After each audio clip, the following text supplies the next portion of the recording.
na sessão anterior, em que estavam todos presentes, já fez a apresentação dos dois, adiantou-me o trabalho. Claro que todos conhecem o José Manuel Dias da Fonseca, presidente da Casa da Arquitetura e com um currículo longo na área cultural. O Danilo Miranda é o presidente, é diretor do SESC, do Serviço Social do SESC, e ele tem uma exposição, não é uma exposição como aquelas, é uma exposição, tem uma intervenção para fazer, já está preparada. Portanto, vamos começar por ouvir o que o Danilo tem para dizer nesta conversa que vai ser à volta dos temas da cultura e sociedade. Muito bem. Nós, aliás, vamos os dois assistir ali porque tem um filme. Tem um filme que vai ser apresentado, uma espécie de narrativa visual sobre o tema que eu vou tratar, falando um pouco da relação entre o SESC e a arquitetura, a importância e o peso da arquitetura na ação do SESC, no programa da instituição. Mas, para isso, eu vou falar um pouco sobre o que é o SESC, para aqueles que não conhecem, o papel do SESC, sua presença no Brasil e em São Paulo em particular, né? E, posteriormente, da questão da arquitetura no SESC. Então, eu preferi, já, digamos, falar dali, para ficar mais livre aqui, para que vocês pudessem ver também as imagens que vão aparecendo no decorrer da minha fala. Bom, gostaria, portanto, de cumprimentar todo mundo. Bom dia, boa tarde a todos. Nós, essa viagem com diferença de horários, eu acabei de chegar, cheguei hoje mesmo de São Paulo, e a gente, até acertar o fuso, fica meio confuso. Bom,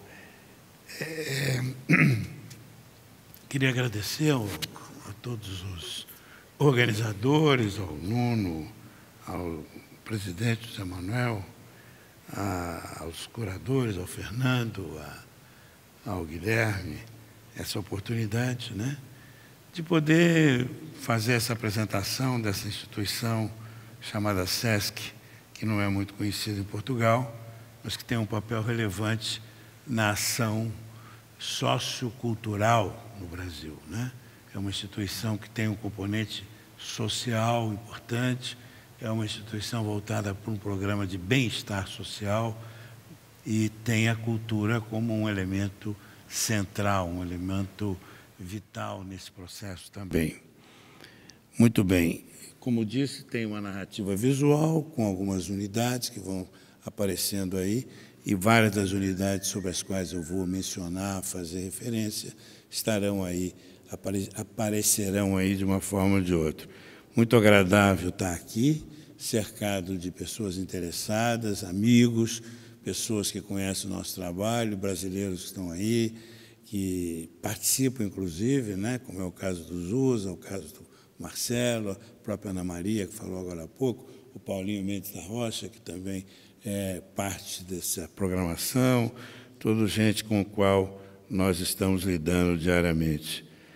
A instituição é uma instituição criada no século passado, nos anos 40, com um objetivo muito claro. É uma instituição criada para um programa de bem-estar social para os trabalhadores da área do comércio e de serviço. Portanto, ela tem um objetivo muito claro. Ela foi criada no pós-guerra, né, no século passado, no momento em que o Brasil vivia já também um momento de mudança e transformação importante, no momento em que o Brasil entra numa tentativa de estabelecer uma democracia, no momento em que o Brasil, de alguma forma, cria condições para que isso aconteça, do ponto de vista de uma Constituição em 46, importante, nova, reconhecendo todos os partidos, coisa que não durou muito, mas, de qualquer forma, foi importante naquele momento um esforço, do ponto de vista político, de transformação do país, que vinha e continuou, inclusive, nesse momento bastante grave, numa situação de absoluto desequilíbrio social, econômico que mantém até hoje, de certa maneira, agravado por algumas razões. Mas que, naquele momento, já era notório, já era importante, já era fundamental que se alguma coisa fosse feita, né? 46, um momento de industrialização, um momento de urbanização intenso, um momento em que nós estávamos transformando o país de uma estrutura quase que somente agrária, com pouca indústria, transformando, portanto, num parque industrial novo, a partir da cidade de São Paulo, sobretudo, e da região sudeste, que muda o quadro, muda a relação entre habitantes, por exemplo, da zona rural e habitantes das cidades. As cidades começam a crescer de maneira exorbitante nesse período, aquilo que o Marcelo falava agora há pouco, desse desastre da urbanização brasileira caótica, exacerba, aumenta de uma maneira terrível exatamente nesse processo, né, que se dá com o crescimento das grandes cidades. Mas, sobretudo, tem a ver com a questão da participação, da vinda de moradores que vêm das regiões rurais para tentar a vida nas cidades maiores, sem condições, sem infraestrutura, sem saneamento, sem a participação de pensadores, de planejadores e de arquitetos, obviamente, urbanistas. Nesse sentido, o Brasil tem, naquele momento, uma situação muito grave de crescer de uma maneira desregulada, completamente anárquica e confusa, né? É nesse momento que as favelas do Rio de Janeiro crescem de maneira bastante intensa e que também a periferia de São Paulo cresce de maneira bastante intensa, sem condições, sem absolutamente condições. Isso revela o quê? Revela um país de desigualdade profunda, um país que nunca deu atenção profunda para as populações mais pobres, nunca deu atenção devida à questão da educação, à valorização do ser humano no sentido mais profundo, que vem de um processo escravocrata muito recente, né? A escravatura no Brasil termina no final do século XIX, e isso, de alguma forma, perdura. A questão do negro no Brasil é uma questão gravíssima, porque com a escravidão, a escravatura e a abolição da escravatura no Brasil, que é um ato burocrático, né? Uma lei que determina, na prática não significa nada ou muito pouco para que aqueles escravos descendentes, portanto, e provenientes da África e seus descendentes, tivessem algum suporte, algum apoio, alguma atividade, algum tipo de atenção do Estado, coisa que nunca aconteceu e que, portanto, tem consequências até hoje na nossa realidade. Então, é um país de desiguais, é um país complexo, um país difícil, um país que vive esse momento, inclusive, essa ameaça de um retrocesso, como foi colocado pelo Marcelo, e é verdade, vivemos essa realidade hoje em razão da questão política, mas, sobretudo, em razão de uma falta de visão clara sobre o nosso papel, quem nós somos, qual o nosso destino, que país é esse. Aliás, é um nome bom para um rock famoso no Brasil, né? Do Cidade Aberta, né? Renato Russo. Que país é esse? Muito bem. É algo muito, muito expressivo. É nesse bojo, nesse momento dos anos 40, 46, no pós-guerra, urbanização, modernização da sociedade brasileira, a questão da modernidade chegando de uma maneira mais intensa, nesse conjunto, digamos, sua literatura começando a ganhar uma certa expressão, um certo embate, é bom que se diga, no plano político-ideológico, entre uma visão de início da Guerra Fria, entre dois grandes blocos no mundo, e no Brasil isso tem repercussões, na medida que também há, digamos, a ameaça do comunismo ser implantado no país, de alguma forma precisa reagir. E essas entidades todas são criadas um pouco na perspectiva de gerar algum tipo de resposta a essa situação. E, nesse sentido, portanto, o empresariado, onde havia uma certa noção, numa parte do empresariado, de uma visão mais participativa, mais social. Existe um documento importante, editado em 1945, resultado de um grande encontro entre empresários, com influência, talvez, de uma chamada doutrina social da Igreja, na época, coisa parecida, que é a Carta da Paz Social, onde o empresariado dizia, olha, a função da empresa não é apenas produzir, dar emprego, mas participar intensamente da sociedade e, de alguma forma, cumprir uma função social também. Para isso, tem que olhar primeiro para aqueles que trabalham na própria instituição, nas próprias empresas. E aí são criadas algumas instituições voltadas para isso. Em primeiro lugar, instituições de ensino profissional, ensino de profissões que interessam ao mercado, que interessam às empresas, tipo, para a área industrial e para a área comercial, desde atividades práticas, né, do dia a dia das empresas, para mexer com grandes máquinas e entrar com toda essa questão mecânica, até aqueles que precisavam gerir um escritório, lidar com questões como controle, etc., estoque, administração de todo esse processo. Para isso, são criadas duas instituições de formação profissional, chamadas SENAI e SENAC, Serviço Nacional de Aprendizagem Industrial, Serviço Nacional de Aprendizagem Comercial. Essas duas entidades são criadas primeiro para a formação profissional de trabalhadores para a indústria e para o comércio, para serem, portanto, objetos dessa ação de modernização do país. Imagine um país que se pretende modernizar sem ter mão de obra adequada. Tem que preparar a mão de obra. Essa é a intenção primordial, que a escola, que a educação brasileira não conseguia dar conta disso naquele momento. E nem hoje dá. Imagine há 70 anos atrás. E, em seguida, criam duas instituições voltadas para um programa de bem-estar social, não é?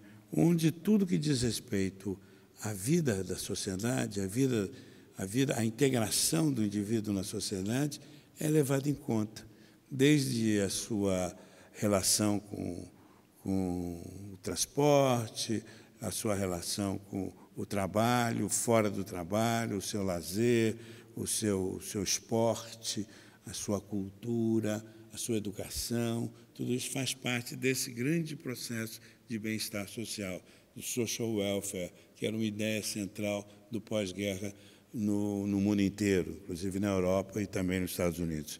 E no Brasil isso aparece de maneira muito clara na criação dessas duas entidades, SESI, Serviço Social da Indústria, e SESC, Serviço Social do Comércio, que é a entidade que eu administro, no caso de São Paulo. É uma entidade, portanto, que tem essa origem, a criação foi feita dessa maneira, a Carta da Paz Social gera esse tipo de resultado, o decreto de criação leva em conta todos esses aspectos que eu mencionei, e o DNA qual é? O DNA é uma instituição voltada para os trabalhadores e seus familiares, em primeiro lugar. Em segundo lugar, quem paga a conta são os empresários que propõem isso para o governo, que crie um sistema, um decreto, uma determinação legal, obrigatória, que faça com que as empresas paguem, mas é proposta do empresariado na época, a partir da tal Carta da Paz Social.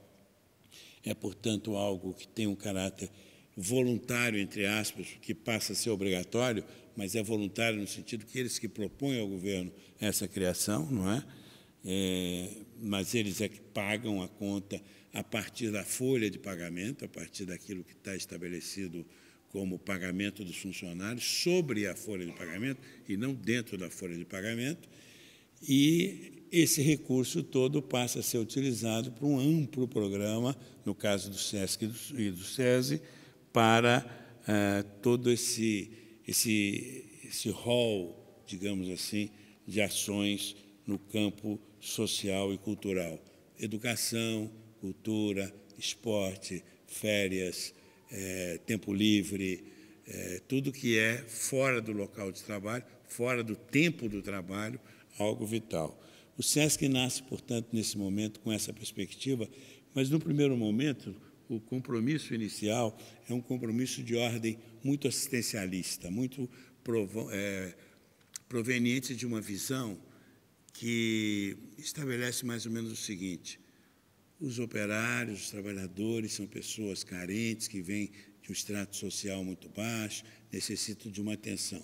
Nós, empresários, que somos pessoas provenientes da classe média, que temos condições e recursos, vamos nos esforçar no sentido de retirar um pouco do nosso para ajudá-los a crescerem, a se desenvolverem e terem uma vida melhor. Uma visão assistencialista, paternalista, pequena, pobre, muito pobre, mas nasce nessa linha inicialmente. Isso vai evoluindo, isso vai mudando, para dar uma simplificada, porque, a partir daí, muita gente passa a discutir, a debater, a aprofundar o tema sobre a questão do tempo livre, a questão do lazer, a importância do lazer, a importância do tempo livre, de algo como vital para o próprio desenvolvimento de uma sociedade. O não trabalho é tão importante quanto o trabalho. Vai buscar especialistas. Existe um grande nome francês chamado Geoffroy de Mazidier, que é um especialista em sociologia do trabalho, que discute essa questão. O SESC o chama, faz uma série de debates, discussões, aprofunda esse tema, leva para o Brasil esse debate de maneira muito mais qualificada, publica material, debate sobre isso e torna a questão do lazer algo central e vital para a sociedade, de modo geral, onde a cultura tem um papel absolutamente exponencial e especial. A cultura no sentido não apenas das artes e do espetáculo, a cultura não apenas na valorização dos artistas, da criação artística, no fomento das artes, de modo geral, que é uma missão que o SESC tem cumprido, mas é a cultura no sentido muito mais completo, muito mais amplo, que diz respeito ao engenho humano, à capacidade humana de se desenvolver, crescer, de melhorar suas vidas, a capacidade humana de lidar com todos os elementos que nos tornam humanos, né? Todos os aspectos que nos tornam humanos. E aí essa cultura, no sentido mais antropológico, que nos orienta, que nos fortalece, que diz respeito a tudo que tem a ver com o bem-estar e tem a ver com a origem da instituição e a intenção original dela. E aí a alimentação entra, mas muito mais na perspectiva da educação alimentar do que propriamente no fornecimento de alimento. A questão ambiental entra, mas muito mais na perspectiva da educação ambiental do que propriamente na questão de promover ações, além de promover ações também, claro, do ponto de vista ambiental. Nós temos até uma reserva de preservação ambiental hoje na cidade de Bertioga. E por aí afora, ou seja, todos os aspectos que envolvem o ser humano, tudo isso tem a ver com a nossa perspectiva. Então, nessa perspectiva de um programa dessa vastidão, com esse amplo espectro de atividades, com uma pauta, digamos assim, imensa de possibilidades de ação, nós passamos a desenvolver nos nossos centros, nas nossas unidades, esse vastíssimo programa tentando contemplar toda essa variedade, essa diversidade de ações. O que significa que, se antes já havia um certo desafio para aqueles que nos ajudam, pensam conosco a criação de espaços e de novas unidades, que são os arquitetos, isso se tornou muito mais complexo, não é, Marcelo? Muito mais confuso, muito mais atrapalhado, porque aí nós temos uma complexidade, uma variedade, uma quantidade de elementos a serem considerados que tornaram as nossas unidades algo muito especial, muito diferente. E aí eu chego, de certa maneira, mais diretamente, em algumas unidades que são conhecidas já por alguns aqui. Eu gostaria de dizer apenas que a primeira unidade na capital, construída pelo SESC com a intenção de ser uma unidade do SESC, foi no final dos anos 60, que hoje nós chamamos de SESC Consolação. O arquiteto foi o Ícaro de Castro Melo, que é a unidade que está na Rua Doutor Vila Nova, unidade onde tem um teatro, Teatro Anchieta, um dos melhores teatros de São Paulo até hoje, pela sua acústica, pelo seu porte, por aquilo que realiza, etc., onde, inclusive, tem o trabalho do nosso grande diretor, Antunes Filho, que é um dos maiores e mais importantes diretores de teatro do Brasil, que é vinculado ao SESC, com o grupo todo que realiza uma ação nesse teatro. Uma série de ginásios, né, 4 ginásios, sobrepostos, 2 e 2, e uma piscina bastante... que foi já alterada, porque no início a ideia era uma piscina com características muito mais complexa, inclusive com mergulho e tudo. Hoje é uma piscina que cumpre melhor a função da instituição, que é muito mais para o campo da educação para a atividade física e muito mais para a recreação do que propriamente para a competição. Nós não temos muito essa perspectiva da competição nos nossos espaços, em geral. Não que sejamos contra, mas é uma outra visão da questão da atividade física que a gente desenvolve. Mas que tem a competição, obviamente, também como parte do processo. Mas é a primeira, no ano de 1967, no SESC Consolação. Em seguida, o SESC Interlagos, que é do arquiteto Alberto Botti Marc-Ruban, que foi realizada já numa área periférica da cidade, com a intenção exatamente de proporcionar um lazer diferenciado, um pouco mais voltado, inclusive, para áreas verdes. Hoje é um parque, né? Essas unidades foram as primeiras na capital. Antes, o SESC tinha algumas construídas no interior, menores, com algumas missões, cujo arquiteto, na época, foi o Oswaldo Correia Gonçalves, que também teve um papel em 5 ou 6 unidades no interior de São Paulo. Ribeirão Preto, Bauru, Rio Preto, Marília, em Santos, no litoral. Agora, a primeira unidade que dá assim, um caráter mais completo, mais profundo, e que é um balizador da ação do SESC, é o nosso SESC Pompeia. Aqui já passaram aqui algumas imagens, eu acho que o SESC Pompeia apareceu aí já rapidamente, e sobre ele eu gostaria de dizer rapidamente, claro, de maneira muito especial. Tem aqui alguém que pode falar até mais do que eu sobre ela, que é o Marcelo, que trabalhou lá e foi um dos assistentes de Lina. Mas trata-se de uma experiência inédita, corajosa, diferente. Posso falar com a maior tranquilidade. Eu não estava como diretor do SESC nesse tempo, já estava no SESC. Aliás, nesse período eu estava até no SENAC, trabalhando em outra instituição, em que foi tomada essa decisão, primeiro de um grande, imenso, magnífico projeto de não sei quantos andares, algo extraordinário, que derrubava a fábrica e transformava aquele espaço num centro portentoso do SESC, de maneira assim, bastante forte, acentuada. Era a primeira unidade que ia ocupar. Depois percebeu-se que aquilo não correspondia, do ponto de vista das intenções da instituição, uma abordagem como aquela. O projeto já estava pronto, já tinha até nome, e era realmente, eu cheguei a ver essa maquete. Era uma maquete de um edifício bastante expressivo, forte, grande, e não pelo tamanho, mas pelo que ele representava. Era uma coisa muito especial na cidade de São Paulo, do ponto de vista mais do seu volume do que de sua funcionalidade, do seu atendimento, de acordo com os estudos que depois eu tive a oportunidade de conhecer. E esse projeto foi abandonado, e como o SESC tinha adquirido essa antiga fábrica de uma empresa que na época era fábrica de geladeiras de pequeno porte, que já tinha sido fábrica de tonéis de petróleo antes, né, de óleo, quando foi criada nos anos 20 ou 30 do século passado.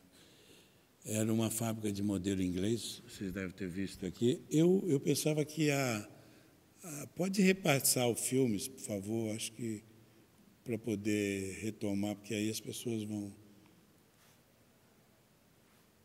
Eu pensava que ele estava em sistema de roadshow, mas não está. Tá? Voltou, ótimo. Então, era uma fábrica, como eu disse, modelo inglês, tijolo aparente, modelo inglês, enfim, tem mais detalhe que tem... O Marcelo pode até falar com mais precisão sobre tudo isso. Mas, de qualquer forma, era algo que tinha um caráter muito especial e estava quase que largado, abandonado. O SESC ocupou, colocou ali algumas das suas atividades e, aos poucos, foi tomando consciência e foi buscar uma pessoa que pudesse repensar aquele espaço. E repensar aquele espaço numa perspectiva adequada, ligada à instituição de maneira bem profunda, de maneira mais completa, e que tivesse também ela uma proposta em si mesmo, e essa proposta em si mesmo coadunasse, juntasse com a proposta da instituição. E isso funcionou de uma maneira muito completa. Então, a Pompeia tornou-se um símbolo do SESC do ponto de vista não apenas da questão física, uma unidade com aquelas características todas, com todos os seus programas, com tudo que o SESC pretendia, mas, mais do que isso, conseguiu inovar do ponto de vista da sua proposta, algo que pudesse ser levado a toda a instituição de maneira mais completa. Portanto, não se trata de mais uma unidade, mas uma unidade que ganhava a condição de ser uma espécie de paradigma, de orientadora, de apontadora, digamos assim, de uma linha, de uma proposta de ação. Isso se deu de uma maneira brilhante, por diversas razões. Pelo acerto da escolha da pessoa responsável, que tinha totalmente as características de alguém que tivesse essa mesma intenção, mas, sobretudo, pela proposta que lá foi feita, do ponto de vista da criação de um espaço de convivência, na criação de espaços adequados para a própria operação do SESC, na maneira como concebeu o mobiliário, na maneira como distribuiu o espaço lá dentro, na maneira como introduziu programas iniciais importantes, na maneira como se relacionava com todo o grupo à sua volta e com toda a comunidade à sua volta também. Então, foi realmente algo que tem um caráter muito especial, muito inovador, muito transformador da própria instituição. E é curioso observar também que o SESC Pompeia tem duas características ou dois campos importantes. O primeiro, o restauro, a fábrica restaurada, repensada, revista, criando espaços ali dentro de maneira adequada, mantendo sua estrutura, suas colunas, seu telhado, mantendo a essência do que ali estava, mas readaptando, mudando para as finalidades de convivência, de biblioteca, de restaurante ou comedoria, ou choperia, como era falado anteriormente, adequada, portanto, para o uso, para a atividade mais cultural, digamos assim. E uma segunda parte, não é, colocada também no fundo do terreno, bastante importante, um prédio correspondente a algo em torno de uns 14, 15 andares, talvez, não sei, porque são ginásios sobrepostos, né? 4 ginásios sobrepostos, piscina embaixo e um prédio de serviço ligado por rampas, como devem ter visto aí já passar em determinado momento. Isso foi absolutamente inovador, isso foi transformador, seja do ponto de vista físico, como eu gosto de dizer, seja do ponto de vista conceitual, programático, porque isso levou para a instituição um modo de fazer, de agir, com as suas oficinas, com a programação de suas exposições, com sua relação com o público à sua volta, e, sobretudo, com um dado que eu sempre chamo de maneira, aponto de maneira muito, muito especial, especialmente no Brasil, tão preocupado com essas questões de segurança, de controles, de verificação de quem entra, quem sai, como algo necessário. Sabe que na modernidade você não entra num prédio no Brasil moderno, novo, sem deixar seu documento, tira a fotografia, te olha de um lado, olha de outro, vê, põe tudo ali registrado, bonitinho, por causa da questão da segurança. Isso é uma herança que nós temos pelas questões do mundo. O Sesc Pompeia é uma rua que entra. É uma rua que entra. Simplesmente as pessoas entram e saem com a maior tranquilidade, a maior segurança. Claro que são observados, claro que quando tem problemas ali a gente está observando. Se tem algum batedor de carteira trabalhando ali no seu árduo trabalho, em algum momento a gente está de olho ali para evitar que isso aconteça, né? Mas, de qualquer forma, é importante ressaltar esse aspecto que já é da origem e que nós mantemos até hoje. E mais, eu vou falar depois, rapidamente também, do projeto do Paulinho Mendes da Rocha, que tem também um espaço interno de ligação entre duas ruas, que para nós é parte do nosso programa, essa utilização do viário como extensão, digamos, da própria instituição, dando a ideia dessa permeabilidade entre o de dentro e de fora como algo central para a nossa proposta.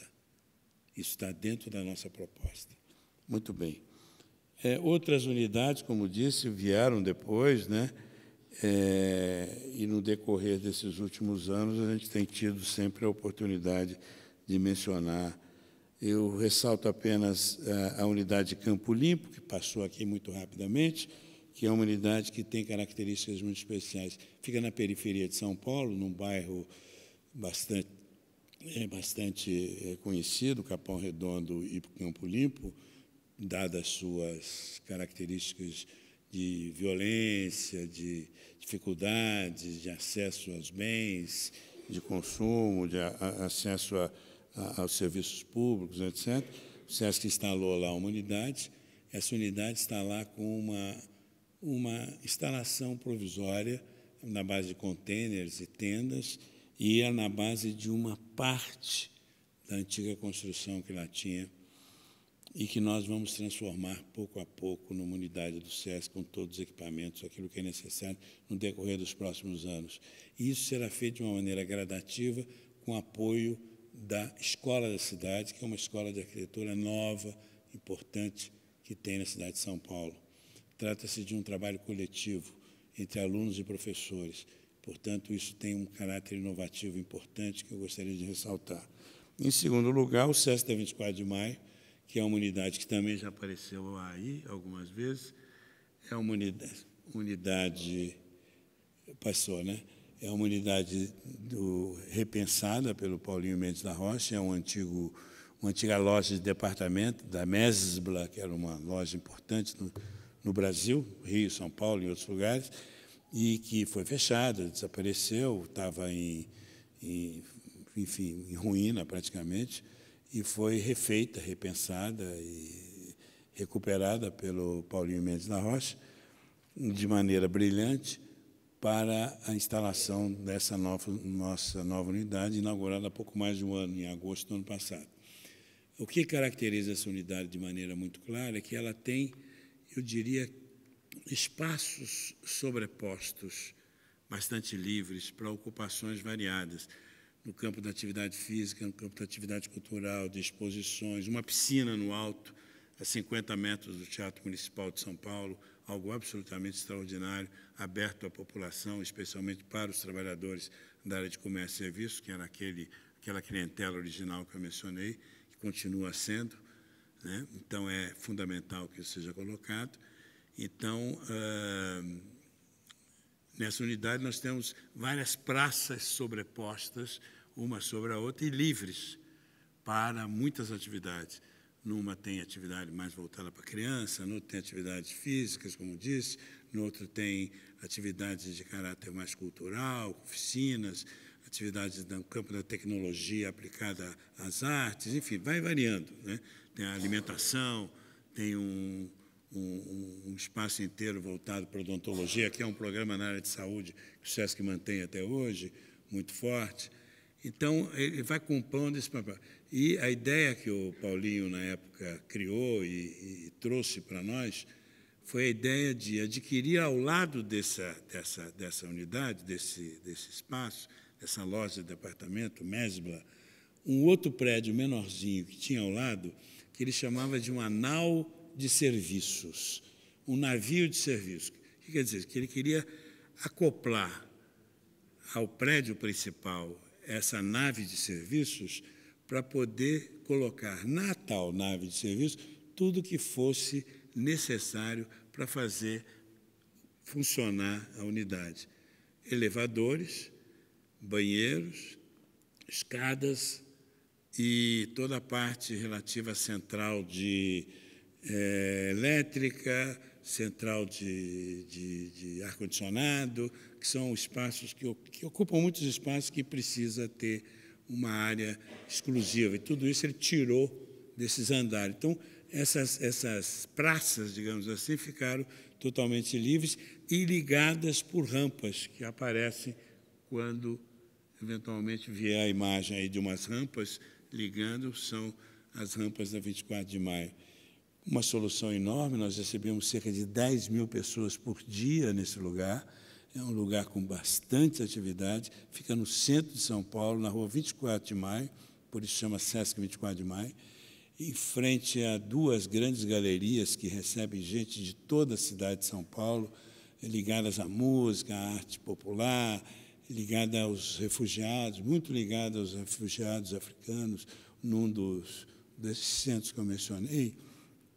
E o SESC está ali aberto para essa população de maneira bastante intensa. Então, ali também tem uma passagem de uma rua para outra, ou seja, é livre a entrada, a circulação, e é óbvio que observada cuidadosamente para evitar qualquer tipo de complicação. Bom, na realidade, independente dessas discussões todas, nós somos uma instituição, então, ligada ao mundo da educação. A educação formal, o SESC de São Paulo não faz, mas outros SESCs pelo Brasil o fazem de maneira muito intensa. Em São Paulo, nós não nos dedicamos à educação formal, mas nós chamamos a educação informal. Nós temos esse princípio da educação complementar, da educação permanente, como algo central num processo educacional em que tudo que é feito tem esse componente educativo, esse componente. Então, a alimentação tem um caráter educativo, a assistência odontológica tem um caráter educativo, a questão da atividade física tem que ter um caráter educativo. Tudo isso sempre muito fortemente colocado. Lidamos, portanto, com cultura, saúde, alimentação, com essa convivência, com a atividade física e o esporte. O esporte, por exemplo, nessa perspectiva do esporte para todos, que significa esporte democratizado, aberto, para a criança, para o jovem, para o adulto e para o velho. Todo mundo participa das atividades esportivas ou são incentivados a fazê-lo de maneira muito tranquila. Um projeto de cidadania, de construção de cidadania. É um projeto que tem essa visão muito claramente colocada. E educação ambiental, tudo isso que também faz parte da convivência e da necessidade de ações, tanto no campo das ações, como no campo do debate, da discussão sobre tudo que se faz. Não basta fazer, temos que debater, aprofundar e discutir o que a gente faz para ver caminhos melhores, novas perspectivas e debater. Para isso, temos centros especializados nessa função, com esse objetivo. Portanto, trata-se de uma instituição com esse escopo. A questão, portanto, da arquitetura, para nós, ela é vital, ela é central, ela está no centro da questão, porque dialogando com o arquiteto, dialogando com o grupo que pensa no espaço, é que nós vamos dar conta de toda essa complexidade, toda essa visão de trabalho. Estamos construindo uma unidade perto do aeroporto de Guarulhos, na cidade de Guarulhos. Está terminando, deve ficar pronta nos próximos meses. Temos outras perspectivas. Aqui apareceu rapidamente também a unidade de registro, né? Apareceu rapidamente. É uma unidade que nós... É um antigo depósito, um antigo armazém de entreposto de arroz ou de chá, de arroz, né? Que os japoneses criaram nos anos 20 do século passado, que nos foi entregue mais recentemente. Marcelo tem um papel central nessa história, e que nós vamos complementar com o restante do SESC. Lá tem um meio SESC, que está no KKKK. Não me pergunte o que quer dizer isso, porque é um negócio muito complicado. Quer dizer, companhia japonesa, não sei o que lá, parará, de desenvolvimento, ou coisa parecida. Tudo em japonês. KKKK, 4 Ks. Tanto que são 4 pavilhões, cada um é um K, né? KKKK. Você pode reparar, se aparecer aí mais. Isso aí é Avenida Paulista, é outro que eu não falei, mas tudo bem. KKKK. E nós vamos construir, então, um complemento necessário para completar o SESC lá, que é a sua parte mais de convivência, a sua parte esportiva, a sua parte de atividade física, tudo isso que ainda não está completo. Portanto, para ter o SESC completo em registro, nós temos que ter essa visão ampla da nossa ação. A nossa negociação, portanto, com o mundo da arquitetura é uma negociação sempre permanente. No início, era algo decidido num nível, digamos, de alta cúpula, que funcionou durante algum tempo. Aos poucos, isso foi se tornando necessário uma articulação com todas as equipes, né, para que isso pudesse ganhar uma dimensão mais adequada e mais completa. E mais recentemente, nós fomos determinados legalmente a fazer o concurso, a licitar e fazer concurso, o que tem acontecido nos últimos anos, exceto quando a gente já tem algum compromisso anterior de alguém que já teve alguma intervenção no espaço. Então, isso é matéria de uma discussão profunda. Eu, particularmente, acho que isso tem um questionamento grave, na minha opinião, na medida em que licitação, como é entendido no Brasil, nessa tentativa de moralizar e fazer tudo, parece uma coisa legalmente muito correta e adequada, que na prática nem sempre funciona adequadamente, conforme nós já podemos perceber na nossa história, sobretudo mais recente, que muita coisa que é feita com licitações não quer dizer necessariamente que sejam absolutamente garantidas e adequadamente cercadas e blindadas de qualquer atos indevidos. Nós temos isso muito claro no Brasil. Mas, por outro lado, no caso específico da arquitetura, que tem a sua vinculação com o processo da criação, da invenção, que é liberado do ponto de vista da licitação, nós, para determinados contratações, no nosso caso, o SESC faz isso com muita frequência, nós temos todos os artistas que vêm com frequência e nunca foi necessário fazer licitação de artista, né? Era só o que faltava.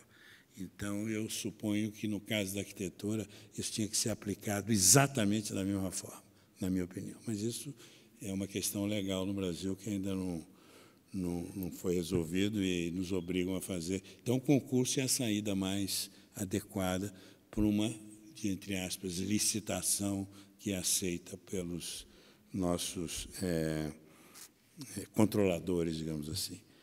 Bom, eu gostaria de, ao concluir aqui essa minha primeira abordagem, me colocar à disposição para um debate, para conversar e dar esclarecimentos a respeito do nosso trabalho e do escopo, do objetivo da instituição, falar da nossa revista Monolito, brilhantemente conduzida pelo nosso querido Fernando Serapião. Nós temos uma Monolito dedicada exclusivamente ao SESC. Foi feita há uns 2 anos. Há uns 2 anos, que ainda temos alguns exemplares. Eu vou deixar aqui para Casa da Arquitetura, 2 exemplares. Eu acredito que a Casa da Arquitetura até já tenha algum tipo de vínculo, mas aí fica mais 2, e vocês terão a oportunidade de conhecer, através dessa revista, todas as nossas unidades, até a 24 de maio do Paulinho Mendes da Rocha. Aquela que eu mostrei, esse aqui é Guarulhos, aquela que eu mostrei rapidamente da Avenida Paulista, que é a mais nova de todas, foi inaugurada esse ano, no dia 19 de abril, é uma unidade que também é uma utilização de um prédio-escritório transformado numa unidade do SESC. Era um prédio-escritório que tinha sido sede da Federação do Comércio e do SESC em São Paulo.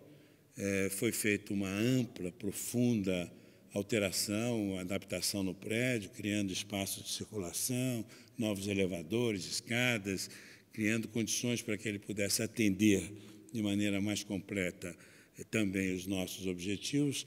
Lá, não como na 24 de maio, é mais ou menos 1/3 da 24 de maio em termos de tamanho, mas ela está na principal avenida de São Paulo, mais visível, e numa das pontas está o SESC, né, que é o início da Avenida Paulista, e tem uma visão da avenida toda, tanto que não sei se vocês tiveram a oportunidade de ver, tem um mirante no alto que você vê a Avenida Paulista inteirinha do alto do SESC, né?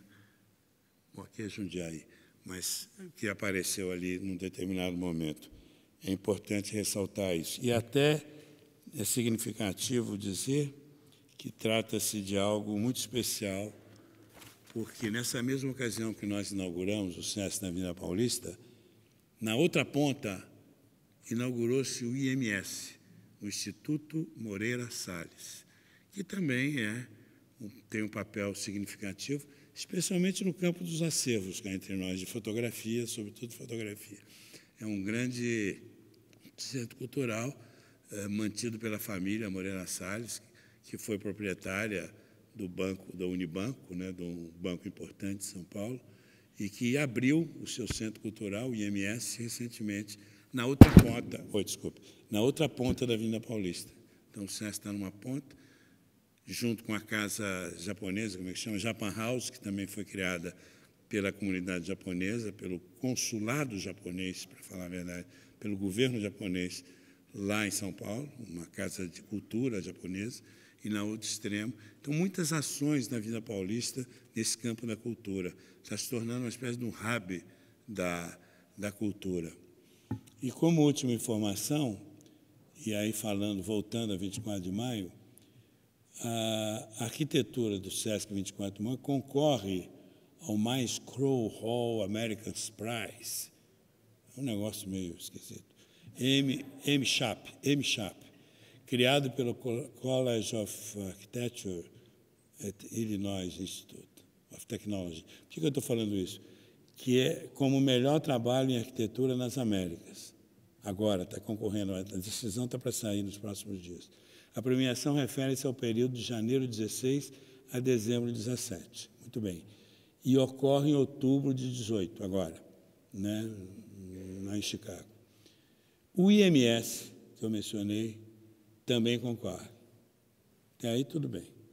A primeira edição, período de 2000 a 2011, teve como vencedores Álvaro Siza, pela Fundação Iberê Camargo, e Herzog de Meuron, pelo 1111 Lincoln Road, em Miami.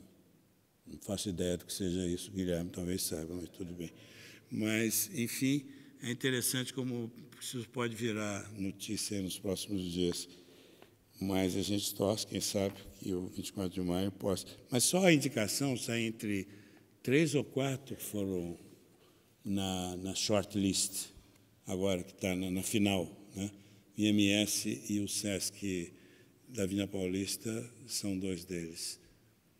Bom, eu agradeço a oportunidade mais uma vez, me coloco à disposição para esclarecer qualquer dúvida sobre o nosso trabalho, o que representa e quais são as características, enfim, para que a gente possa completar a nossa informação. Muito obrigado.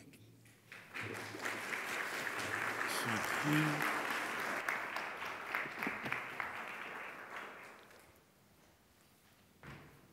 que está dentro, né? Ó, kkkk. Muito obrigada, Danilo. Obrigado. Estamos mais ou menos esmagados. Estávamos aqui a falar, o José Manuel Dias da Fonseca e eu, porque sem dúvida que é um trabalho esmagador, que tem décadas, que já está muito enraizado e que, por todas essas razões, contrasta absolutamente com esta novidade que é a Casa da Arquitetura, que tem, Claro. que acaba de nascer e que, apesar de ser tão jovem, já tem muito trabalho feito e está a afirmar-se não só em Matosinhos, mas no país. José Manuel, a ligação que é possível fazer entre a Casa da Arquitetura e a sociedade faz-se desde logo no próprio nascimento da instituição, mas depois no dia-a-dia também. A Casa da Arquitetura está constantemente ligada às instituições de Matosinhos. De água. Não, obrigada. Obrigado.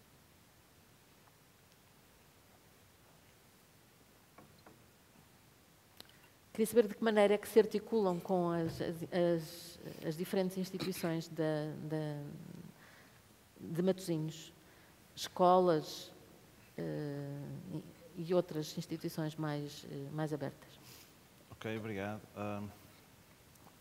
Bom, a ideia é, antes de mais, a Casa da Arquitetura não se confinar a Matosinhos, né? Portanto, há um mérito enorme em ter sido uma cidade como Matosinhos a desenvolver um projeto como este, mas desde o início que a nossa ideia foi sempre pensar num projeto, por um lado, metropolitano, não propriamente matosinhense, e por outro lado nacional e até de certa forma internacional. O próprio nome da casa, o nome Casa da Arquitetura surgiu num encontro com empresários e há uns anos em que se estava a falar da ideia do Museu da Arquitetura, do Álvaro Siza e em Matosinhos. E um empresário, que já falecido, que é o Belmiro de Azevedo, conhece bem, lembrou-se de que isto devia ser um pouco a Casa da Arquitetura no seguimento da Casa da Música do Porto e da Casa de Serralves, também no Porto. Isto de Porto e Matosinhos é tudo um bocado a mesma coisa, portanto não há fronteiras, e isso tem muita lógica porque a ideia foi sempre nós tentarmos construir aquilo que chamávamos um triângulo virtuoso, muito aqui da área metropolitana do Porto, que é o triângulo das três casas, portanto uma muito dedicada à música, outra a artes plásticas e outro à arquitetura. A questão da arquitetura tem todo o sentido em Matosinhos porque é a cidade do Álvaro Siza. E a cidade do Álvaro Siza está tudo dito, não é preciso dizer mais nada. E, portanto, e não só é a cidade do Álvaro Siza, onde ele nasceu, mas é também a cidade onde ele fez as primeiras obras de juventude, algumas delas obras-primas absolutas na arquitetura mundial. Como, por exemplo, a Casa de Chá de Boa Nova ou a Piscina das Marés, que são obras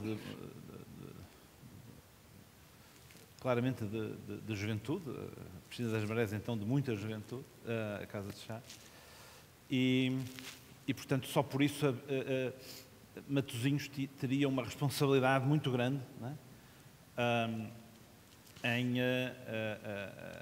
Em desenvolver um projeto ligado à arquitetura. Portanto, a ideia é um pouco não ter fronteiras nas relações com outras instituições, sejam escolas, e se forem escolas não têm que ser de Matosinhos, serem outras instituições culturais. Por exemplo, com a Casa da Música, nós hoje temos uma relação muito forte que estamos a construir, e com outras instituições do país também, também na área da arquitetura, e portanto não queremos muito restringir, nem sequer a Prefeitura de Matosinhos, que foi sempre uma prefeitura, ou a Câmara de Matosinhos foi sempre uma Câmara muito aberta desse ponto de vista, nunca se viu no reduto matosinhense, mas numa perspectiva de grande metrópole do Porto, nem ela exige isso, quer dizer, nem pensa nisso, e portanto a nossa perspectiva é uma perspectiva muito, muito aberta, sem fronteiras, com a noção da responsabilidade de estarmos na cidade onde o Álvaro Siza nasceu, onde a família dele vive ainda. E, aliás, a casa onde ele cresceu, quando era criança, faz parte da Casa da Arquitetura. Portanto, foi a primeira sede da Casa da Arquitetura? Da Associação. Sim. Isto tem uma história, não é? Isto tem uma história. No fundo, isto, de certa forma, nasceu este projeto, já algumas vezes foi contado, com a criação de um centro de documentação Álvaro Siza, em 95, Carlos Castanheira, e comigo, e, portanto, na Prefeitura, e que se instalou pela primeira vez no Museu da Quinta de Santiago, em Lessa da Palmeira. E aí foi o início de um projeto à volta da arquitetura em Matosinhos, que deveria ter sido um museu de arquitetura. O Siza recusou sempre que o seu nome fosse associado ao museu. Nós queríamos isso, um bocado como o Alvar-Aalto, por exemplo, o Museu Alvar-Aalto em Jyväskylä, na Finlândia, e tal, mas o Siza recusou sempre isso. Mas a ideia foi sempre de um projeto de um museu de arquitetura, naquela ideia de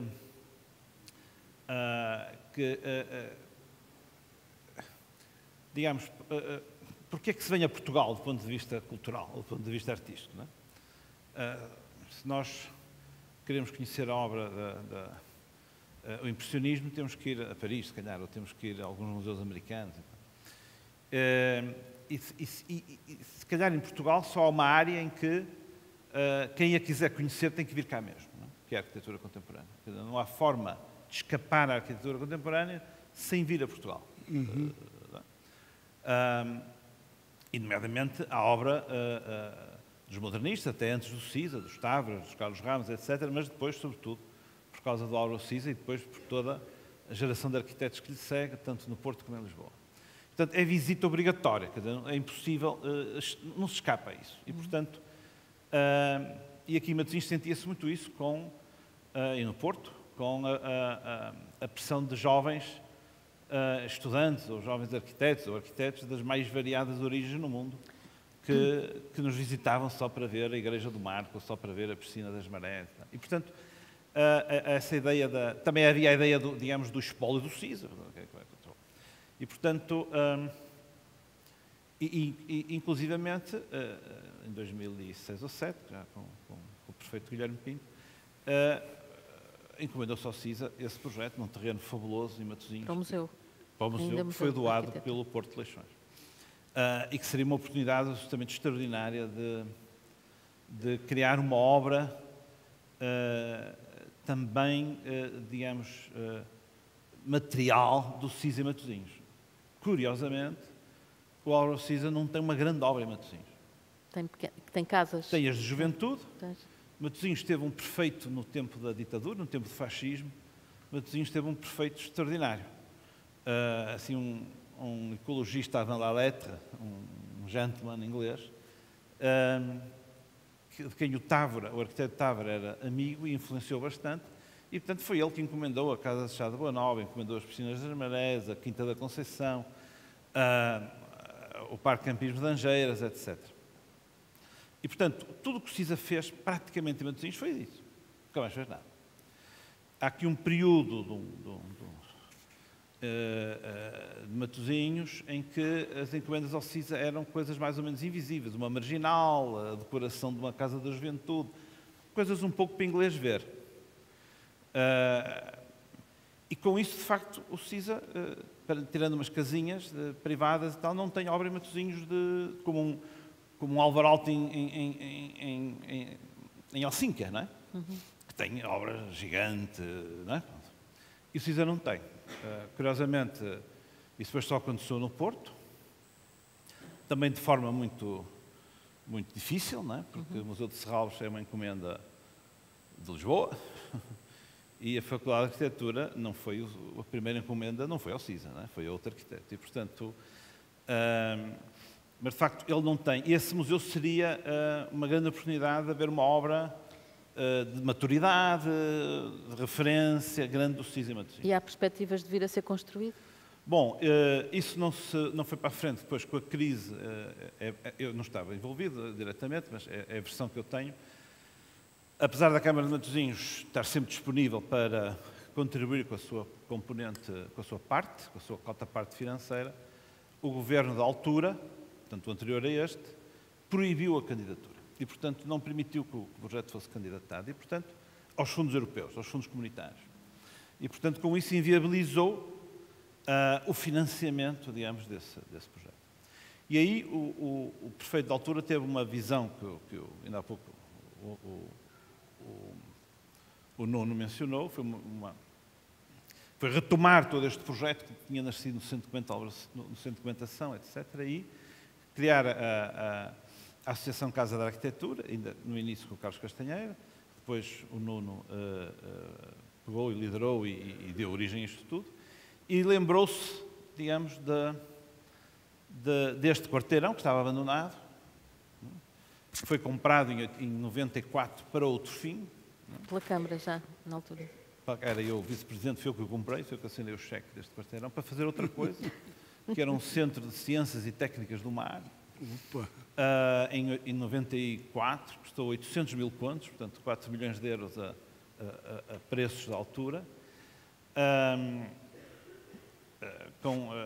E depois com a arquiteta Paula Santos, que era uma arquiteta que foi responsável por toda esta zona de Matosinhos Sul, nós registámos este edifício como património, o que impediu que ele fosse transformado num supermercado, não é? Ou num prédio qualquer para qualquer coisa. E, portanto, esse concurso que depois se fez para esse Centro de Ciências e Técnicas do Mar, que tinha um aquário, etc., por razões, deu uma polémica enorme aqui em Portugal, não interessa muito, mas, digamos, houve aqui um certo é o problema dos concursos, não é? É tudo muito aberto, tudo muito transparente e depois eu quero ganhar aquele, não é? E alguém disse que queria que ganhasse aquele e deu uma revolução aqui em Portugal e, portanto, a Prefeitura, na altura, desistiu disto e abandonou tudo isto. Não é? E aí o Guilherme Pinto teve essa visão de facto, unir as duas coisas e recuperar esta casa, curiosamente a Casa da Arquitetura, nas 3 casas da região do Porto, portanto, da música, das artes plásticas e da arquitetura, é a única que não é um edifício novo de raiz. Não é? Quer dizer, a Casa da Arquitetura é a única que nenhum arquiteto fez. Não, portanto, uma temos o CISA, lindíssimo, que é Serralves, o outro temos o Ramo Culas, que é o Casa da Música, 2 Pritzkers, e aqui já existia, isto foi recuperação urbana. Porque, aliás, Temos o arquiteto Machado Vaz. Não, ok, mas... Fez um grande trabalho. Fez um grande trabalho, mas digamos, num edificado que já cá estava e, portanto, há aqui um lado muito bonito de recuperação urbana. É nesse sentido que não é desvalorizar a intervenção do Machado Vaz, mas a Casa da Arquitetura é recuperação urbana, não é? Agora, e hoje, muito do essencial deste projeto está ali por baixo da zona das exposições, que é o arquivo, o tratamento, etc., que é um investimento muito grande, e, de certa forma, não se desistiu ainda da outra ideia, só que ideia do museu? Num modelo totalmente diferente, que é toda esta componente que aqui está, de arquivo, ele não precisa disso, nem de exposição, nem. Portanto, estava prevista, inicialmente. Se isso um dia for retomado, será num formato muito mais curto, muito mais pequeno, portanto... sem estas componentes que cá estão e continuariam a estar. Não é? Danilo, pois não? Claro que ficámos esmagados com a dimensão do SESC e dos vários SESCs pela cidade. É preciso dizer que a cidade de São Paulo tem muito mais população do que Portugal inteiro. Como é que é o financiamento? Qual é a fonte de financiamento? Porque Eu falei rapidamente sobre isso. Pois, eu sei que falou rapidamente, mas gostava de perceber melhor. Claro. Bom, existe uma contribuição compulsória, obrigatória, portanto, por parte das empresas comerciais e de serviços sobre a folha de pagamento. Então, o que existe é um recolhimento desse valor. Isso é utilizado de maneira bastante, digamos, adequada socialmente. Por quê? Primeiro, A arrecadação feita em São Paulo não é aplicada totalmente em São Paulo, só 80%. O restante 20%, como acontece em todos os estados, 20% vai para um bolo nacional para colaborar com os estados mais carentes. Isso desde a origem. Então, graças a isso, você tem uma estrutura espalhada pelo país inteiro.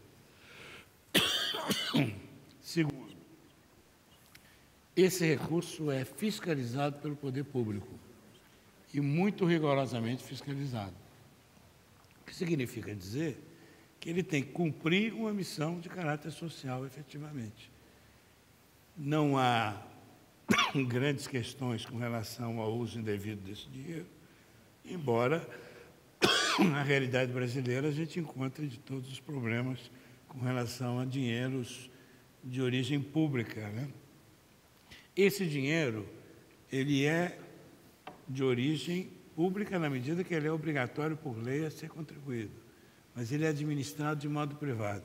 É uma jabuticaba brasileira. Quando eu falo jabuticaba brasileira, é alguma coisa que é tipicamente nosso, do Brasil.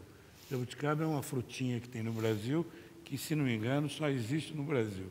Então, como a jabuticaba, esse modelo de uma instituição ser mantida com um recurso que tem um caráter privado na sua administração, mas que tem origem pública na sua obrigação de ser contribuinte, de participar, e tem controle público, é algo que só existe realmente no Brasil. Uhum. E isso tem funcionado de maneira adequada. Se nós tivermos... E não está em perigo? Diretamente não. O que está em perigo é o país inteiro. Né? O país inteiro está em perigo porque nós estamos ameaçados aí por uma situação delicada do ponto de vista político, de ter um candidato em particular que parece muito claramente ser contrário a tudo que se entende como democracia, respeito, valorização do ser humano, etc. Mas isso a gente torce, a gente deseja ardentemente que não se realize, né? Já vi faremos tudo. Já vi ali Eu também. Um badge. Pois é. Ana Maria. Já existe um movimento forte, eu acredito que isso acontecerá no Brasil com muita intensidade nos próximos dias e provavelmente no segundo turno mais ainda, né? Eu acho. Já está havendo. Hoje, dia 29, tem um grande movimento, aqui também no Porto, no mundo inteiro tem manifestações sobre isso. E no Largo da Batata vai ter uma reunião especial com milhões de pessoas. Nunca é demais. Hoje à noite. Nunca é demais. É isso aí. Então, nunca é demais, famoso ele não. Então, nós próprios aqui dentro Exatamente. Isso é uma ameaça real. Não é uma ameaça, digamos, não é uma brincadeira. Abstrata. Sim, e não é uma brincadeira. Real, e não é uma brincadeira. Né? Então, realmente é algo muito, muito delicado. Agora, isso significa mais, né? Isso significa que tem uma parte efetiva da sociedade brasileira que tem uma visão deturpada, alterada, achando que o combate à violência é o principal, digamos, a principal meta de qualquer governo e que basta você armar todo mundo, colocar uma pistola, um revólver na mão de toda a população, você vai resolver o problema da violência no país. No Isso país e também na parte norte da América, não é? Em toda a parte, exatamente. Parece que é a mesma então há uma... Isso é um dos aspectos, né? Mas a visão com relação à questão do ser humano, a relação dele com as próprias mulheres, com as pessoas de outra orientação sexual, as questões ligadas ao progresso e ao desenvolvimento do país, o que ele imagina, enfim, tudo isso está sendo colocado de maneira muito delicada. A cultura, então, não existe. Isso é zero. Não há nenhuma referência sequer, né? Provavelmente é daqueles que, se falar de cultura, é capaz de puxar o revólver. Então, realmente é... Estamos a contar com os votantes que aqui estão, que estejam Claro. lá na altura. Não podemos fazer campanha política aqui, ainda mais É fora isso. do Brasil. José Manuel, havia uma pergunta que ficou, que o Nuno Sampaio deixou da sessão anterior, que era de que maneira é que a cultura pode intervir na sociedade e portanto, adapto isso aqui à nossa conversa na Casa da Arquitetura. De que modo é que a Casa da Arquitetura pode intervir na sociedade? A resposta é óbvia, mas eu tenho que a fazer. E ambiciosa, quer dizer, porque o que é a sociedade, não é? Portanto, a sociedade é um pouco as pessoas, as pessoas de um país, as pessoas de uma cidade, as comunidades, não é? A cultura é aquilo que pode ajudar a cultura é aquilo que une isso, não é? Portanto, que une, primeiro, onde se manifestam os hábitos, os costumes de uma sociedade, não é? Os japoneses cumprimentam assim, não é? Nós cumprimentamos com a mão. Isso é cultura de uma comunidade ou de um país.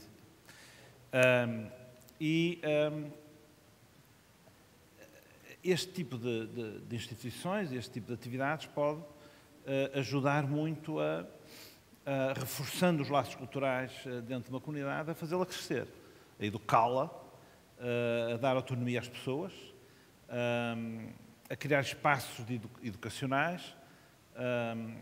E aí, uma instituição como esta, com o seu foco, que é um pouco promover a arquitetura, promover a memória da arquitetura, portanto, tratá-la, cuidar dela, recolhê-la e, sobretudo, disponibilizá-la para todos que quiserem ter acesso, estudá-la, investigá-la, etc. Portanto, tem um papel que eu acho muito importante e que é uma questão muito importante do ponto de vista cultural, do meu ponto de vista, que é um papel muito de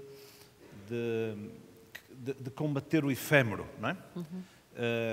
Hoje, muitas vezes, a cultura é muito associada com o rotativo, o efêmero, o vai e vem, a animação, O evento, né? o evento, a animação e as questões de fundos estruturais vão perdendo importância, vão perdendo financiamento, vão perdendo paciência. Tem a ver também, do meu ponto de vista, eu acho que este projeto é muito interessante desse ponto de vista, porque tem a ver também com os modelos de financiamento da cultura, que no fundo têm a ver com os modelos de financiamento das sociedades. Nós todos dizemos que, o Nuno disse isso, que a cultura está em último lugar no peso no orçamento do Estado, não é? Mas se calhar nunca houve tanto dinheiro na cultura. O que é que eu quero dizer com isto? O que eu acho é que hoje estamos a ver algo que é um pouco a depauperização do Estado, que é muito grave em áreas como esta. Eu estive há pouco tempo em Veneza, na Bienal de Veneza, e há 2 anos, acho que foi em 17, em maio, e fui ver as exposições da Fundação Pinault, que são 2 palácios absolutamente extraordinários, com o Damien Hirst, umas coisas malucas, não é? E aquilo deve ter custado uns bilhões, não é? De euros e tal. E depois fui ver, eu, com a Carla, com a minha mulher, fomos ver a Academia da Arte da Veneza, que é uma coisa absolutamente extraordinária de conteúdo, e aquilo está tudo a cair, decadente, podre, quer dizer, que é uma coisa trágica, não é? É um bocadinho como Lisboa, temos um mate novo, não é? Portanto, uma coisa totalmente privada, e depois temos o Museu de Arte Antiga de joelhos, não é? A chorar uns euros para se manter. E, portanto, vamos a Paris e o Sr. Jorge Pompidou está desesperado por financiamento, que é uma coisa estatal, mas há cada vez mais fundações privadas absolutamente extraordinárias do ponto de vista da exuberância, como a Louis Vuitton, agora o Crédit Agricole, o Sr. Pinault já não lhe chega a Veneza porque tem de concorrer com o Bernard Arnault em Paris, está a fazer uma gigantesca, acho que está agora a abrir, em Paris também, portanto, digamos, e a cultura está um bocado entregue ao gosto e ao capricho de uns milionários, não é? Bom, e é por isso que a gente vai a Roma, que tem das coisas mais lindas do mundo, e está decadente, suja, porque o Estado não tem capacidade para tomar conta das coisas. E, portanto, Mas, de facto, tem havido muito dinheiro e é uma forma também, às vezes, das mega empresas lavarem um pouco as mãos da sua consciência e meterem uns bilhões numa coisa qualquer. Há um outro exemplo que no fundo se está a passar muito semelhante à questão cultural, que é, por exemplo, a questão do financiamento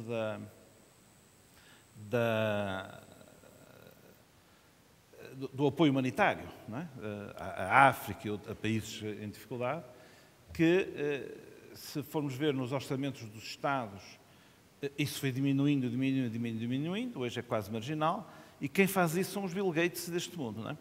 E, portanto, as grandes fundações de grandes milionários, mas eles fazem o que eles acham que devem, fazem apoios para a vacinação disto, para a vacinação daquilo, mas não é necessariamente aquilo que é preciso fazer, é aquilo que eles acham que se deve fazer, ou a mulher deles gosta de fazer, não é? E, portanto, e na cultura está a acontecer um bocadinho isto. Tem havido investimentos gigantescos na cultura, mas se calhar não necessariamente... Mal direcionados. Não sei se é mal direcionados, mas é um pouco, digamos, muito individuais, muito privados, muito para uma certa visibilidade comercial, quando grandes instituições extraordinárias estão em grande dificuldade. A Casa da Arquitetura tem uma característica muito interessante, porque, ao contrário de outros, a Casa da Arquitetura nasceu desde o início. Quando digo desde o início, não é só financiamento, é ideias, equipas, pessoas, visão, projeto e financiamento, nasceu sempre do Estado, não é? De um Estado local, não é do Estado nacional. Central, sim. E foi até ao fim, quer dizer, chegou até onde estamos hoje. Isto foi inaugurado em novembro do ano passado, já fez 3 exposições muito importantes, e esta é absolutamente estrutural, porque tem a ver já com a vocação da Casa da Arquitetura, mas chegámos a este ponto, ok, isto está feito, está a funcionar, está com programação, está com equipa, está com liderança, está financiado até agora, e agora isto é do país, não é? Isto não é nosso mais. Isto agora é do país, e agora o país tem que responder por isto, não é? E o dinheiro prometido já chegou? Já está a chegar? Não chegou, mas acho que vai chegar, porque acho que de certa forma, o Governo percebeu isso e percebeu que não tem, quer dizer, tem que entrar em parceria, não é? Obviamente. Acho que a questão privada virá a seguir, mas sempre com alguma cautela, porque eu gosto muito dos modelos, digamos, em que... Eu gosto mais dos modelos em que o privado se associa ao Estado do que propriamente os modelos em que o privado faz tudo sozinho, que no fundo é um bocadinho, é os Institutos Moreira Salles, também de certa forma, é tudo para promover ou a família, ou o banco, ou o Itaú, o Santander. Hoje qualquer banco tem uma fundação, tem um centro cultural, e esses centros culturais nascem como cogumelos, não é? Um pouco para a promoção, digamos, de uma marca, sempre um pouco na mesma onda das artes plásticas, da fotografia, que é uma coisa trendy, sexy, passa bem no mundo atual, mas muito pouco investimento nas coisas estruturais, de fundo, da história, do património, etc. E, portanto, eu prefiro mais os modelos em que... E este modelo da SESC é extraordinário, porque... Não é? Porque dá-lhes independência. É social na origem. E dá-vos independência. Exatamente. Quer dizer, é um financiamento que vem de milhares de sítios, exatamente, milhares de empresas, está pequenas, grandes. Não é feito em nome de ninguém. Não é feito em nome de ninguém. E dá muita independência à instituição. Não é? Não vem daquele, nem daquele, nem daquele, que depois, como dou de 100 mil, dou 200 mil, quero não sei o quê. E, portanto, e hoje mesmo... nas empresas, as empresas também estão a mudar e as empresas estão a deixar de ser de donos a passar a ser de ninguém, não é? E quando as empresas não são de ninguém, são dos gestores. E os gestores põem €1 se conseguirem tirar 3, não é? Os donos não, apesar de tudo, quando havia donos, bons ou maus, eram mais generosos nesse sentido, quer dizer, davam um cheque e pronto, não é? Pronto, sentiam que era obrigação. Há aqui um grande empresário português que já morreu, que alguns de vocês devem conhecer, que é o Belmiro de Azevedo, que era dono da maior grupo português, e ele era muito irreverente e muito diferente de todos os outros. Ele dizia uma coisa com piada, que era: eu não sou cá muito dessas coisas da responsabilidade social corporativa, de darem muitos patrocínios para isto e para aquilo, porque isso é uma forma das empresas resolverem a sua má consciência. E, portanto, eu acho que o nosso grande papel a empregar gente, porque essa gente paga impostos ao Estado. Verdade. E o Estado tem que financiar essas coisas. E qualificar essa gente, para Claro. melhorá-las, não é? Bom, e, apesar do grupo dele financiar muita coisa, inclusive até esta casa, mas eu gosto desta atitude, Sim, quer claro. dizer, eu gosto desta atitude. Ana, Diga, Dani. sobre essa questão do financiamento da área cultural, nós vivemos uma realidade também bastante clara e típica no Brasil. Se aqui vocês se queixam um pouco de que é diminuto, que é pequeno, no nosso caso lá é quase inexistente, zero, né, ultimamente. Temos uma lei famosa, a Lei Rouanet, criada na época do ministro Sérgio Paulo Rouanet, que estabelece um vínculo entre a empresa que tem isenção fiscal, portanto, deixa de pagar uma parte do imposto, para poder aplicá-lo na atividade cultural. Simplificando, isso é um modelo falado, reconhecido, importante no país, etc. Tem seus méritos. Por quê? Porque isso orientou, ajudou, ensinou muita empresa a ter algum vínculo com o mundo da cultura.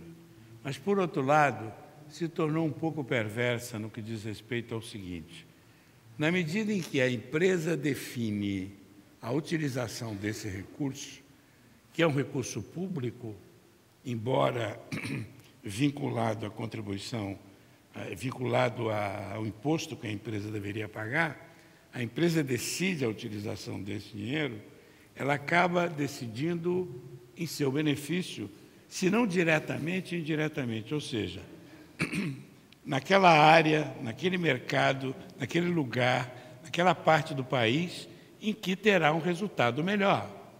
Isso é óbvio. Essa é a lógica empresarial. Não é uma lógica de governo, não é uma lógica de interesse público, é a lógica empresarial. E, nesse caso, tem que haver um dispositivo na lei que permitisse, não é, que o Estado, nesse momento, intervisse de tal forma a redistribuir. E, nesse caso, eu diria que, na criação do SESC e SESI, desde a origem, previu alguma coisa, que uma parte do recurso não é aplicado diretamente no lugar onde ele é recolhido. Ele vai exatamente para permitir uma ação naqueles estados, naqueles lugares onde a carência é maior. Graças a isso, a estrutura dessa entidade está presente no país inteiro, enquanto que a Lei Rouanet concentra-se no famoso eixo Rio-São Paulo. Famoso eixo Rio-São Paulo. Às vezes estende um pouquinho a Belo Horizonte, um pouquinho para Curitiba, Brasília, mas é sobretudo no eixo Rio-São Paulo, porque onde tem a população maior, com renda maior, que pode participar dos programas do consumo daqueles produtos que estão atrelados à proposta cultural. É mais do mesmo. Lógica isso, é mais do mesmo. Mais do mesmo. Enquanto que outros que não têm absolutamente acesso algum acabam tendo menos possibilidade. Isso é visto estatisticamente pela qualidade dos projetos, pela quantidade dos projetos apresentados e por aquilo que realmente tem feito. Essa é uma das formas. E o problema grande no Ministério da Cultura, para concluir, é que deixou praticamente o financiamento da cultura e do próprio Ministério quase que atrelado exclusivamente à Lei Rouanet. O que significa dizer que não tem recursos públicos, não tem dinheiro do Tesouro. E se a ação é de interesse público, é, portanto, algo vinculado a uma política pública de governo, tem que ter vínculos com o Tesouro Nacional, tem que ter vínculos com recursos que são aplicados efetivamente pelo poder público. Então, essa é uma questão em discussão lá permanentemente. Fala, Isa. Já temos ali. Isa está querendo falar. Exatamente.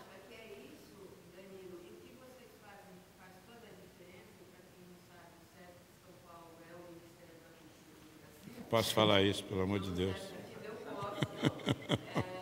Disseram-me isso hoje ao almoço, que ele era o Ministro da Cultura do Brasil. Não, ele não é Ministro da Cultura do Brasil, mas ele é Ministro da Cultura do Brasil. Ele é o Ministro.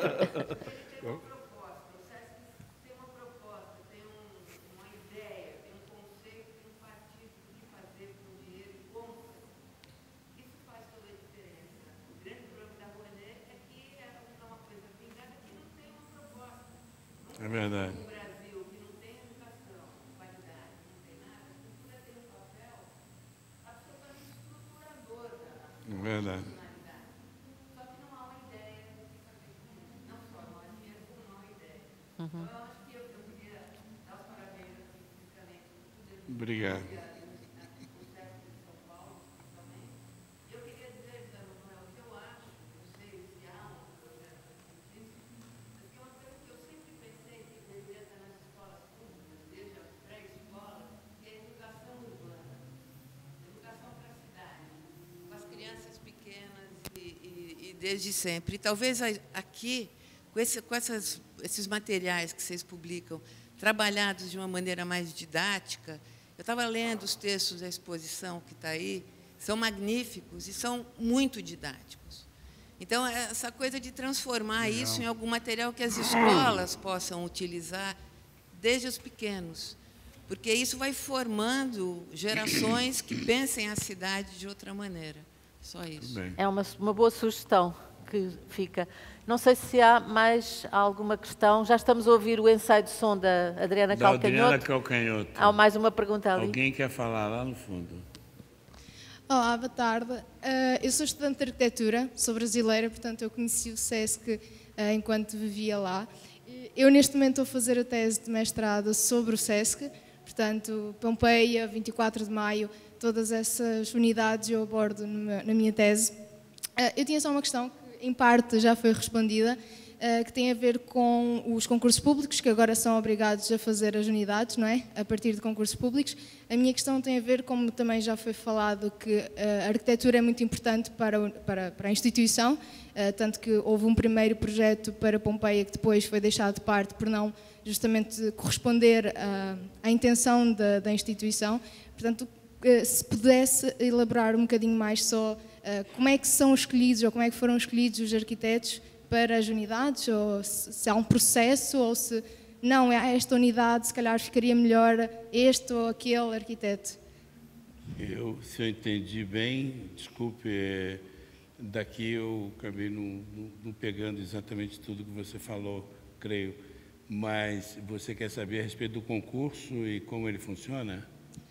E antes de serem obrigados a fazer concurso, como é que eram escolhidos os arquitetos? Exatamente. Bom, antes era uma decisão da alta cúpula do SESC, acima do diretor, que sou eu, tem um conselho, tem um presidente, e esse presidente definia quem ele queria. Ele escolhia e trazia, e era uma decisão um pouco, digamos, imperial.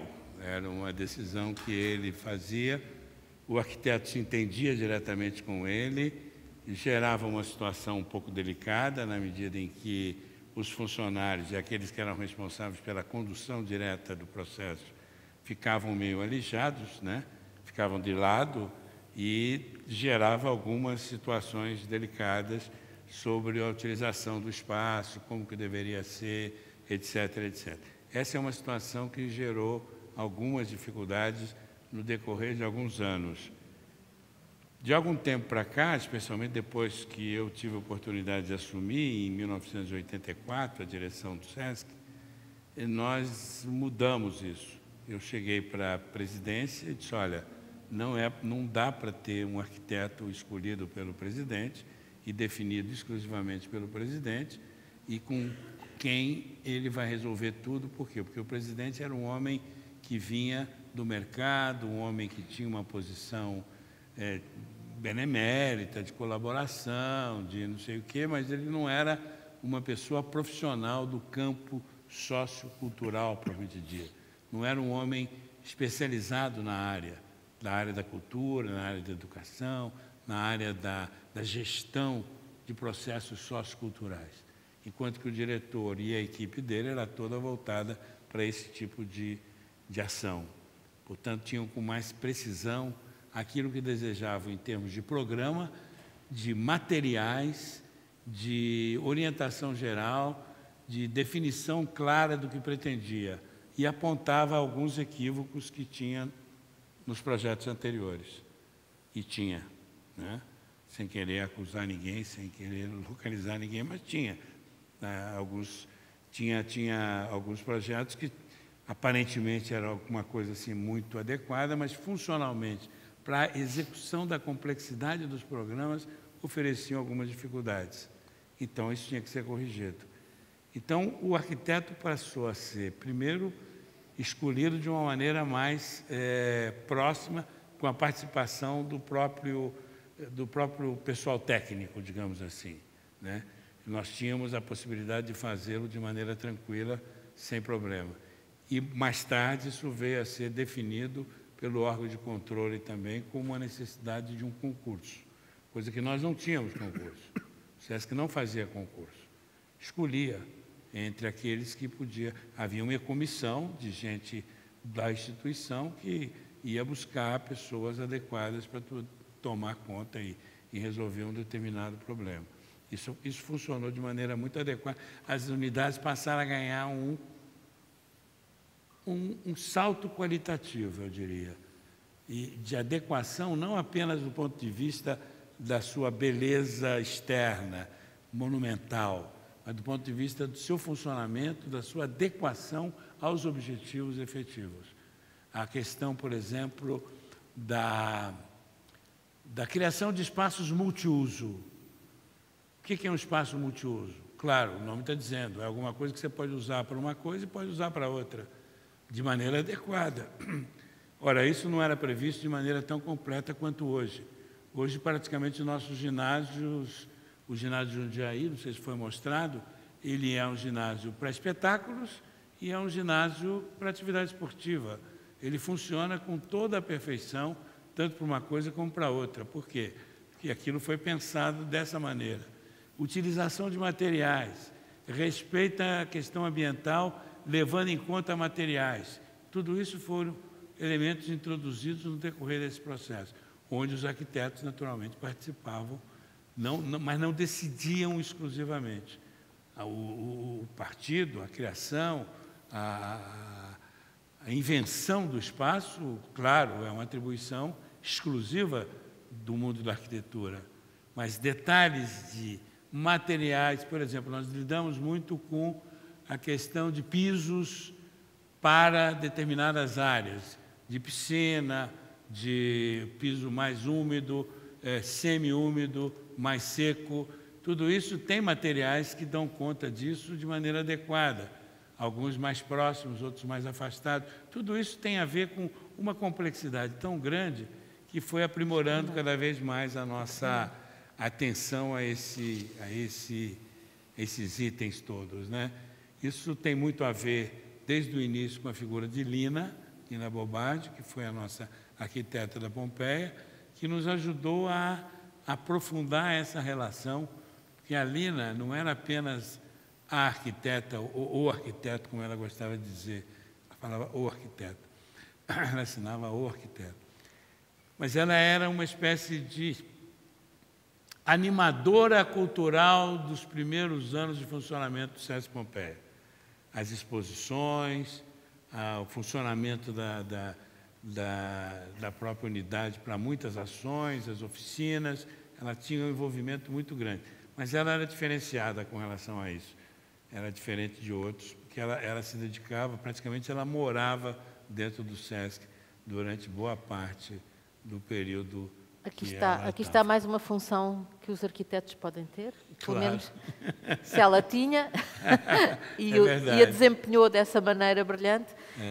Eu não sei se há mais perguntas, mas eu creio que já estamos muito em cima do que vai acontecer a seguir, do concerto da Adriana. A Adriana é só às 9h30, mas as pessoas precisam de jantar, claro, etc. E eu penso que fica sempre bem fazer uma citação para terminar um debate, Claro. que foi o debate possível aqui, que é aquela citação do que disse o Churchill quando lhe disseram durante a Segunda Guerra, não é? Que era preciso cortar na cultura, e ele disse, então para que é que estamos a fazer esta guerra? E de facto, cortar na cultura é, digamos, um tiro no pé, em termos políticos, em termos sociais, em termos históricos até. Obrigada.